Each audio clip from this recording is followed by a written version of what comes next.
Bonjour à tous. Dans quelques instants, un secret sera révélé. Une vérité enfouie sous des décennies de silence. Dans la petite ville de Saint-Just-des-Ombres est sur le point d'éclater au grand jour. Ce que nous découvrirons au terme de cette enquête changera à jamais votre perception des petites communes tranquilles. Car à Saint-Jude, même les morts ne trouvent pas le repos. Abonnez-vous à la chaîne et restez jusqu'à la fin de la vidéo pour entendre cette sombre histoire. La première fois que le nom de Saint-Just-des-Ombres est apparu dans les archives régionales, ce n'était pas pour sa foire annuelle ou pour la beauté de ses paysages boisés, mais dans un rapport de gendarmerie daté de 1958, classé sans suite. Une simple note en bas de page mentionnait la disparition inquiétante d'un certain Julien Dubois, un ouvrier agricole de 22 ans. Le rapport est laconique. Parti sans laisser de traces. Enquête de voisinage infructueuse. Aucun suspect, aucun mobile. L'affaire fut enterrée aussi vite que le jeune homme avait disparu.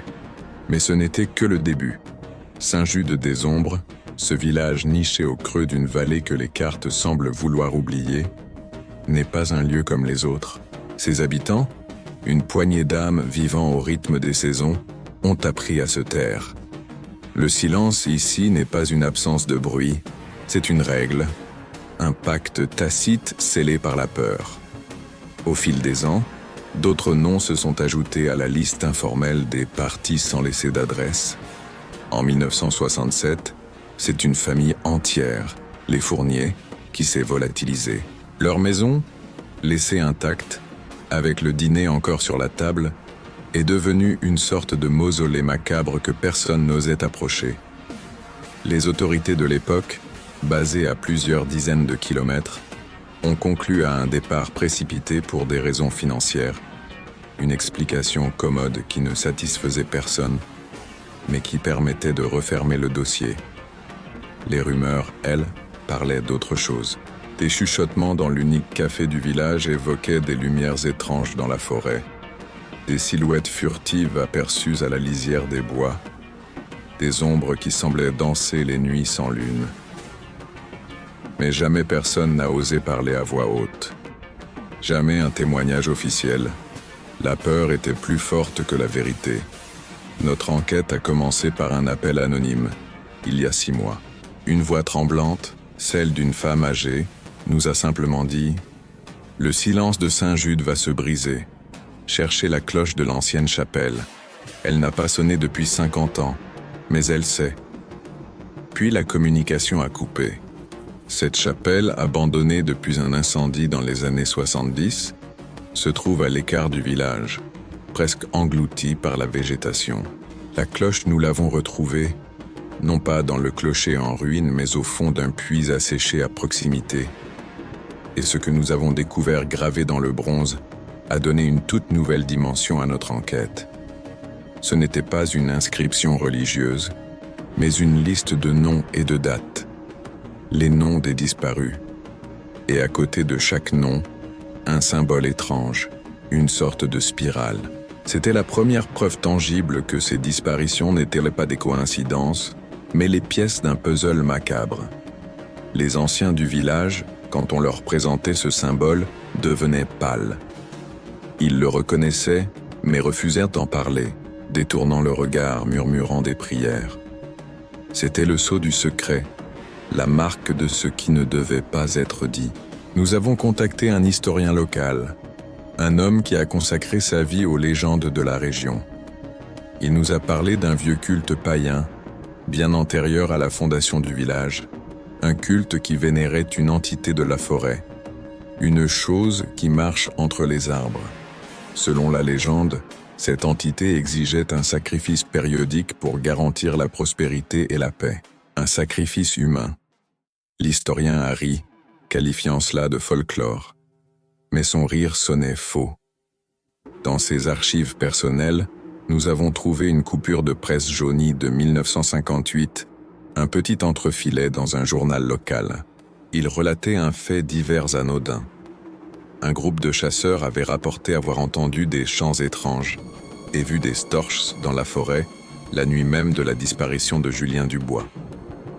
L'article se terminait par une note de la gendarmerie. aucune investigation jugée nécessaire. Le silence officiel avait déjà commencé. Nous avons alors compris que pour percer le secret de Saint-Jude, il ne fallait pas seulement interroger les vivants, mais aussi écouter les morts. Chaque pierre, chaque arbre de ce village semble imprégné d'une mémoire douloureuse. En fouillant les registres paroissiaux, nous avons remarqué une anomalie statistique. Un taux de mortalité infantile anormalement élevé à certaines périodes précises, des périodes qui coïncidaient étrangement avec les années de grande prospérité du village, selon les archives municipales.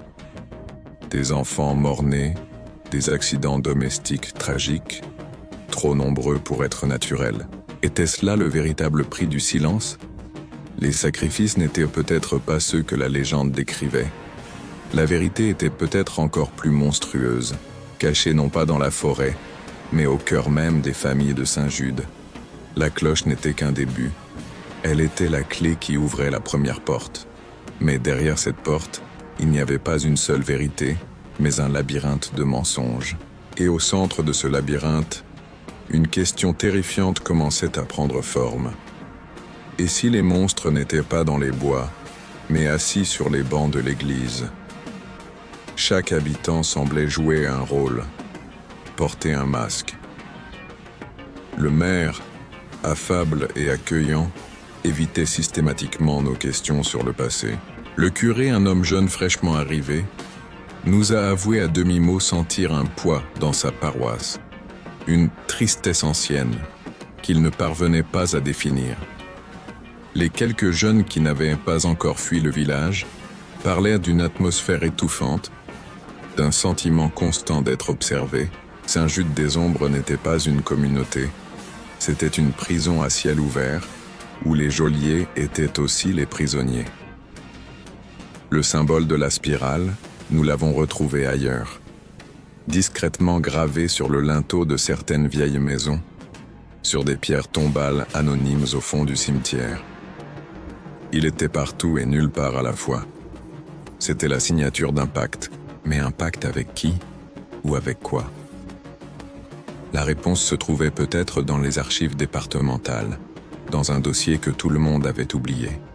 Un dossier portant la mention « Affaire Saint-Jude, confidentielle défense ». Pourquoi un tel niveau de secret pour une simple affaire de disparition dans un village perdu ?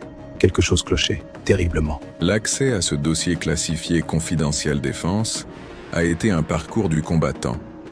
Il nous a fallu des mois de demandes officielles, toutes rejetées, avant qu'une source au sein de l'administration, qui doit rester anonyme pour sa propre sécurité, ne nous fasse parvenir une copie partielle. Ce que nous y avons lu a fait basculer notre enquête de l'inexplicable à la conspiration. Le dossier ne parlait pas de culte païen ou de monstres dans la forêt. Il parlait d'expérimentation. Le rapport principal daté de 1962 était rédigé par un certain docteur Armand Valois, un scientifique dont le nom est associé à des recherches controversées sur les ondes psychotropes pour le compte de l'armée dans les années 50 et 60. Le document décrivait Saint-Jude des Ombres comme le terrain d'expérimentation idéal. Une population isolée, stable, avec peu de contacts extérieurs. Le projet nommé « Projet Sileo », je me tais en latin, visait à tester les effets d'un agent chimique diffusé à faible dose dans l'air et l'eau, un agent conçu pour induire un état de passivité collective et de suggestibilité accrue. L'objectif officiel était de développer une arme non létale de contrôle des foules. Mais les notes en marge du docteur Valois racontaient une autre histoire. Il parlait de rupture psychotique, de hallucinations collectives, et plus effrayante encore, de disparition spontanée de la conscience. Les habitants de Saint-Jude n'étaient pas silencieux par peur d'une légende. Ils étaient chimiquement conditionnés à se taire, à oublier, à accepter l'inacceptable. Les disparitions n'étaient pas des sacrifices, mais des échecs protocolaires. Des sujets dont le psychisme avait cédé sous l'effet du produit. Julien Dubois, la famille Fournier, ils n'avaient pas été enlevés. Leurs esprits s'étaient simplement effacés.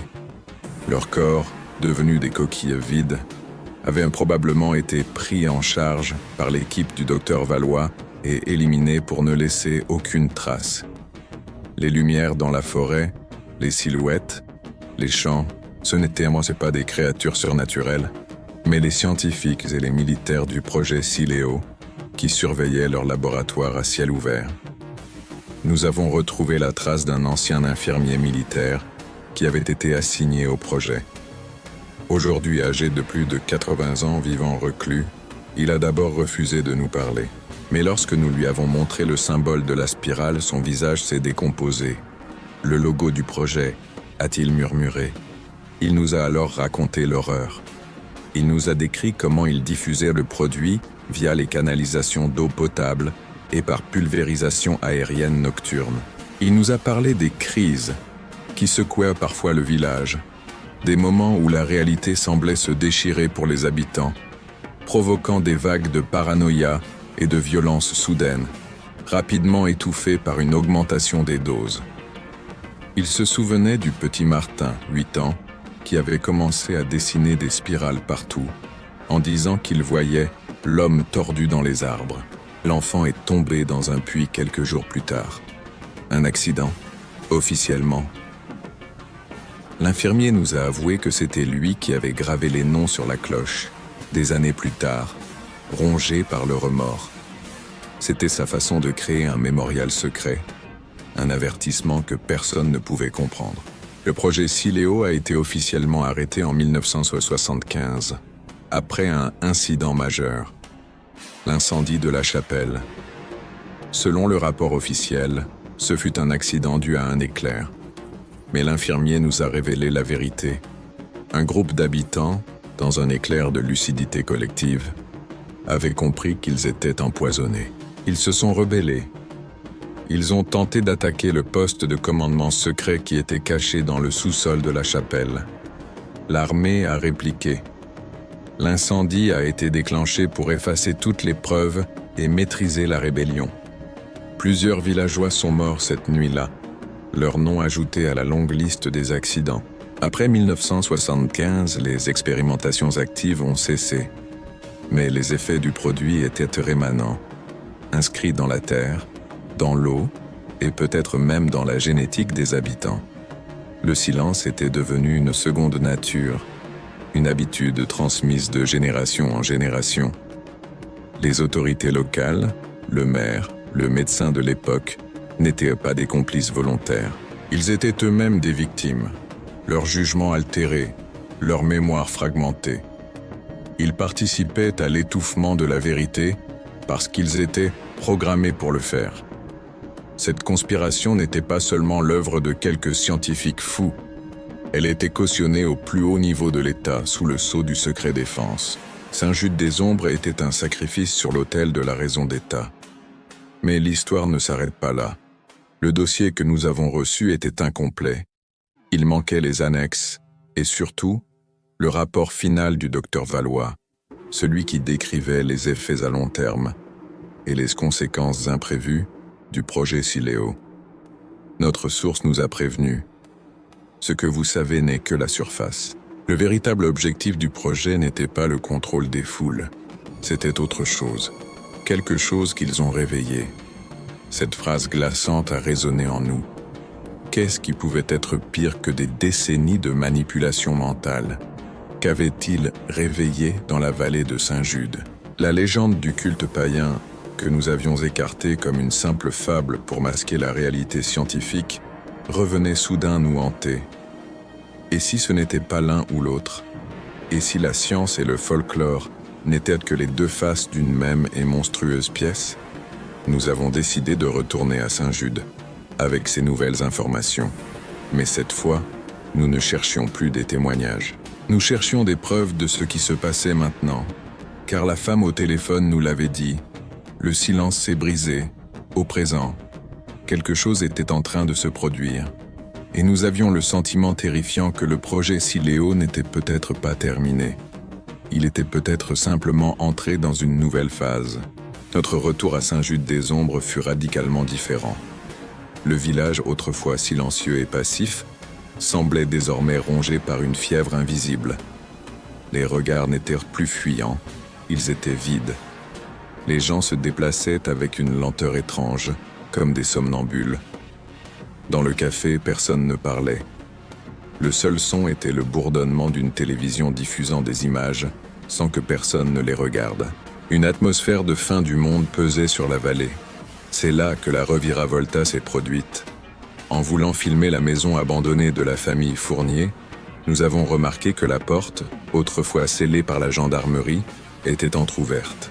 À l'intérieur, le temps semblait s'être arrêté. La poussière recouvrait tout. Mais sur la table de la cuisine, au milieu des assiettes moisies, il y avait un objet qui n'avait rien à faire là. Un caméscope numérique, un modèle datant du début des années 2000. Il était posé là, comme si quelqu'un venait de le déposer. La batterie était vide, mais la carte mémoire était à l'intérieur. Après avoir rechargé l'appareil dans notre voiture, nous avons visionné les images. Et ce que nous avons vu a fait voler en éclats toutes nos théories. La vidéo datée de 2004 avait été filmée par un adolescent, probablement le fils d'une famille de passage ou de nouveaux arrivants, qui n'avaient pas encore été assimilés par le silence de Saint-Jude. Le jeune homme, caméra au poing, explorait la forêt avec des amis, la nuit, se filmant pour se faire peur. Il parlait de la légende de l'homme tordu. Au début, c'était un jeu. Il riait, se poussait. Puis, le ton a changé. On entend des bruits de branches qui craquent. Pas des bruits d'animaux. Des bruits lourds, rythmés. La caméra devient instable. Les jeunes chuchotent, effrayés. Soudain, la caméra se fixe sur une clairière. Au centre, il y a une forme. Ce n'est pas un homme. Ce n'est pas un animal. C'est une silhouette incroyablement grande et mince, aux membres disproportionnés qui se meut avec une fluidité anormale. Elle semble se plier et se tordre d'une manière physiquement impossible. « L'homme tordu », murmure le garçon derrière la caméra. La créature ne semble pas les remarquer. Elle est absorbée par autre chose. Elle trace des symboles sur le sol avec un de ses longs doigts, des spirales. La même spirale que sur la cloche, que sur les maisons. La vidéo devient chaotique. Les jeunes paniquent et s'enfuient en hurlant. La caméra tombe, mais continue de filmer le sol de la forêt.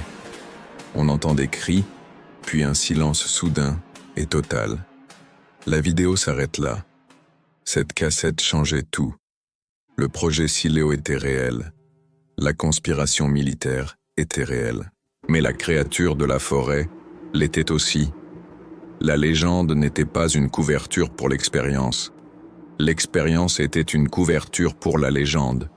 Ou pire, les scientifiques n'avaient pas créé les hallucinations. Ils les avaient mesurées. Ils avaient étudié les effets d'une présence réelle sur le psychisme humain. Le produit chimique n'était peut-être pas destiné à contrôler les gens, mais à les rendre aveugles, à les empêcher de voir ce qui vivait à leur côté.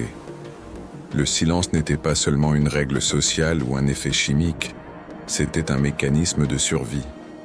Ne pas parler de la créature, ne pas la reconnaître, ne pas la voir, pour ne pas attirer son attention. Les disparitions n'étaient pas des échecs du protocole scientifique, c'étaient les réussites du protocole de chasse de la créature. Nous avons montré la vidéo à notre contact, l'ancien infirmier. Il est devenu livide. Il nous a alors avoué la dernière partie de l'histoire, celle qu'il avait eue. Le docteur Valois, le chef du projet, n'était pas seulement un scientifique. Il était obsédé par l'occulte. Il n'a pas choisi Saint-Jude au hasard. Il l'a choisi à cause des légendes. Il ne voulait pas créer une arme. Il voulait entrer en contact. Il croyait que cette entité était une porte vers une autre dimension, une source de connaissances infinies. Le projet Siléo était un mensonge imbriqué dans un autre mensonge. Son véritable but était d'abaisser les barrières psychiques de toute une population pour créer une sorte d'antenne collective, un phare psychique pour attirer et communiquer avec la créature. Les spirales n'étaient pas le logo du projet. C'était le symbole de la créature. Valois l'avait repris, pensant pouvoir le contrôler. Il s'était trompé. L'incendie de la chapelle en 1975 n'était pas seulement une rébellion des villageois. C'était la conséquence de la dernière expérience de Valois. Il avait réussi. Il avait établi le contact. L'infirmier, en larmes, nous a décrit une lumière noire qui avait jailli du sous-sol de la chapelle, une vague de terreur pure qui avait balayé le village. Il a vu des hommes devenir fous en quelques secondes, se jetant contre les murs, s'arrachant les yeux. Il a vu le docteur Valois debout au milieu du chaos, riant, le visage illuminé par cette non-lumière, avant d'être comme aspiré par elle. L'armée a tout fait sauter non pas pour cacher une expérience ratée, mais pour tenter de refermer ce qu'ils avaient ouvert. Sans succès. La créature était là bien avant eux. Et elle est toujours là. Le produit chimique s'est dissipé avec les années, mais l'effet psychique de la présence de l'entité, lui, a augmenté. Le silence se brise aujourd'hui, non pas parce que les gens se souviennent, mais parce qu'ils oublient comment se taire. La barrière mentale collective, entretenue pendant des décennies, est en train de s'effriter. Les habitants recommencent à voir. La passivité que nous avions observée n'était pas de l'apathie, c'était de la terreur à l'état pur. Une paralysie face à une réalité qu'ils ne peuvent plus nier. Le caméscope dans la maison Fournier n'avait pas été laissé là par hasard. C'était un message, un avertissement laissé par quelqu'un qui avait vu et qui n'avait pas survécu. Quelqu'un qui nous disait « Regardez, croyez ». Nous tenions enfin la chronologie complète, la vérité dans toute sa complexité terrifiante. Mais il manquait encore une pièce. La promesse du début, la révélation finale. Elle nous attendait, non pas dans le passé, mais dans le présent, dans le silence assourdissant du village de Saint-Just-des-Ombres. La femme au téléphone nous avait dit de chercher la cloche. Elle nous avait donné la clé. Mais elle ne nous avait pas dit quelle porte elle ouvrait vraiment. Nous sommes retournés au puits où nous avions trouvé la cloche.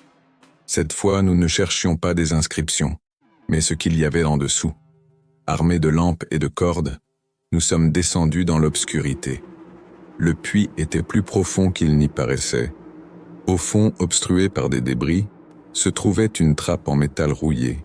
Il nous a fallu des heures pour la forcer. Elle s'est ouverte dans un grincement sinistre, révélant un tunnel étroit, manifestement pas d'origine humaine. L'air qui en sortait était glacial et portait une odeur de terre humide et, d'autre chose, une odeur métallique, ozonée. C'était le passage que les équipes du projet Sileo utilisaient pour accéder à leur poste de commandement secret sous la chapelle sans être vus. C'était aussi, nous allions le découvrir, bien plus que cela. Le tunnel débouchait dans une série de salles souterraines en béton. C'était bien là, le cœur du projet Sileo. Des équipements électroniques des années 70, couverts de poussière, des tableaux noirs encore couverts d'équations et de spirales. Et au centre de la salle principale, il y avait un cercle de métal incrusté dans le sol. C'était l'épicentre de l'expérience du docteur Valois. Mais ce qui a attiré notre attention, ce sont les murs. Ils étaient couverts de centaines de photos. Des photos d'identité de chaque homme, femme et enfant ayant vécu à Saint-Jude depuis les années 50. C'était la base de données du projet. À côté de chaque photo, des notes, des graphiques, des mesures d'ondes cérébrales.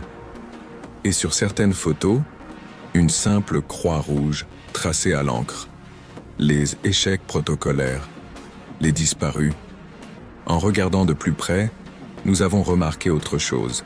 Sur les photos les plus récentes, celles des habitants actuels, il n'y avait pas de croix. Il y avait des spirales dessinées sur leur visage. Toutes, sans exception. C'est alors que nous avons entendu un bruit. Un faible cliquetis électronique provenant d'un coin de la pièce. C'était un enregistreur à bande encore en marche, tournant en boucle. Il avait dû être activé par notre arrivée, un capteur de mouvement sans doute. Nous avons appuyé sur « Play ». Une voix s'est élevée, métallique et déformée par le temps. La voix du docteur Armand Valois. C'était son dernier enregistrement, daté de la nuit de l'incendie. Ils l'appellent un échec, disait la voix, calme, presque euphorique. Ils ne comprennent pas. Ce n'est pas un échec, c'est une naissance. Le produit n'était pas un inhibiteur, c'était un catalyseur, un fertilisant. J'ai cru que j'étudiais une entité extérieure. Quelle arrogance! Je n'étudiais pas une chose dans la forêt, j'étudiais la forêt elle-même. La vallée est vivante. C'est un organisme unique, conscient. Ce que les anciens appelaient un dieu, ce que mes instruments appellent une anomalie géomagnétique et psychique, c'est la même chose, une conscience. Et les habitants, ils ne sont pas des victimes, ils sont ces cellules, ces neurones. Il y eut une pause et le son d'un rire étranglé. Le projet Sileo n'a pas échoué. Il a accéléré le processus. La symbiose, la créature dans les bois, l'homme tordu, ce n'est pas un monstre, c'est un anticorps. Une manifestation physique de la conscience de la vallée, envoyée pour éliminer les éléments qui résistent à la fusion. Ceux qui voient, ceux qui parlent, ceux qui doutent, ceux qui ne veulent pas faire partie du tout. La bande Grésilla. Ce soir, j'ai forcé le contact. J'ai ouvert la porte. Pas vers une autre dimension, vers l'intérieur. J'ai montré à la conscience de la vallée ce qu'elle était vraiment. Et maintenant, elle se réveille. Elle se reconnaît. Et elle a faim. Elle ne veut plus seulement le silence. Elle veut l'harmonie, l'unisson total, la disparition de l'individu. Je ne suis pas aspiré, je suis intégré. Je deviens une partie du chant. Le premier. La bande s'est terminée par un son strident, inhumain, qui nous a glacé le sang. Nous avons compris. La vérité n'était pas une conspiration militaire ou une légende de monstres. C'était les deux et bien pire encore. Saint-Jude des Ombres n'était pas un lieu où vivait une entité. Le village était l'entité. Une sorte de conscience collective, un esprit de ruche à l'échelle d'une vallée, et les habitants en étaient les composants involontaires. Les disparitions n'étaient pas des meurtres, c'étaient des absorptions.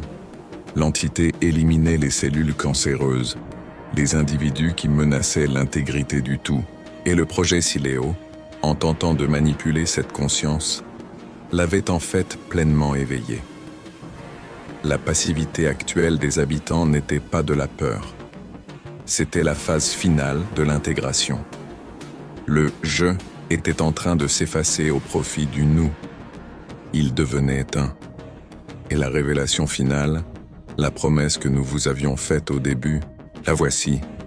En sortant du tunnel, nous avons regardé nos propres équipements, nos caméras, nos enregistreurs audio, et nous avons vu ce qui nous avait échappé. Sur chaque écran, à peine perceptible, comme un filigrane fantôme, une image rémanente commençait à apparaître. Une spirale. Elle n'était pas sur les murs ni sur les objets. Elle était sur nos objectifs. Dans nos appareils. La conscience de la vallée, l'entité de Saint-Jude, ne se contentait plus de ses habitants. Elle avait appris. Elle avait compris que nous étions là, que nous la diffusions. Elle s'étendait à travers nous, à travers cette vidéo. Le sceau que nous avons brisé n'était pas celui du silence du village, c'était celui de son confinement. Nous pensions être les enquêteurs, mais nous n'étions que les messagers, les porteurs involontaires d'un signal, d'un virus mémétique. Le silence de Saint-Jude ne s'est pas brisé, il s'est simplement propagé. En regardant cette vidéo, en écoutant ces mots, vous êtes devenu une partie de l'histoire. Vous avez regardé dans l'abîme de Saint-Jude des Ombres. La question n'est plus de savoir ce qui s'est passé là-bas. Là, maintenant que l'abîme vous a regardé en retour, que commence-t-il à voir en vous ?